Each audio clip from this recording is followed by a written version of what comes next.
Ka-farmers, may parabos po para may heroes ng sa Bilisor, no? Karon kay nahurot naman tong deliver na itong mga gulay. Kini sold out na siya.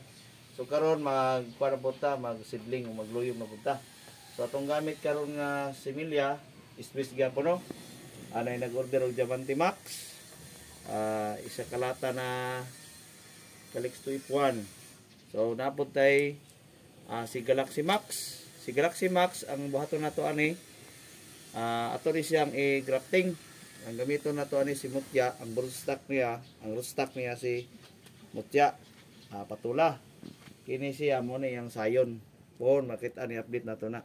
So diri sa ta sa tutorial on saon paghimo og kanang paghimo og seedling sa seedling tray, pagluyong. So ang mga materialis nato mo kini isa ka seedling tray o mga seeds. O kinahanglan natong gamiton nga yuta, ang soil medium nato kanang yung mga healthy food siya. Sama aning decompose or vermicast kanang ginapakuan sa wati kanang African Nightcrawler natong gamiton. So ngani no? Karon butangan to siya yuta. Anaon nato na siya. Anaon nato. Pag human, dili na ta mo gamit og katong style sa una nga tukog bangag-bangag lang. Pag bangag niya seedling tray na itong gamiton. Ani. Hindi lang kayo dot. Nala siya bangag. Okay. Oh. Nga na rin paghimog holes. Nana oh. Diyan na ito ibutang ang ato ang mga seedling. Seeds na to.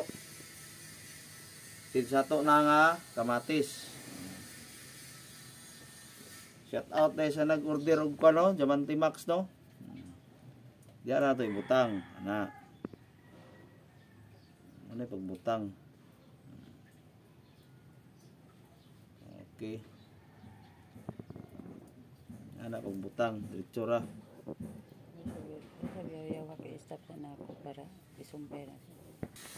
So pag umana itong butang mga ka-farmers, no? Ato na siyang tabunan. Ana. Dali ra kayo. Dungang na tagamay og yuta.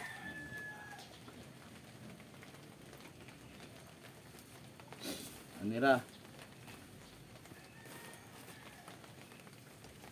Okay, muna na tong finish product. Dali ra siya. Wala seconds lang.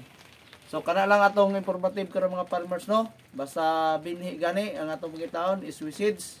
High quality nga similya nya na pag siya tawag nga Nutri-Shield. Quality o kalidad o taas siya mo ani. So kana lang atong informative karong hapon nga farmers, no, kung naamoy mga order gibalik na ko prior gihapon nga 20 days before dapat mag-team na mo sa kuha. Og shout out sa tanan nagpalit gihapon sa similya.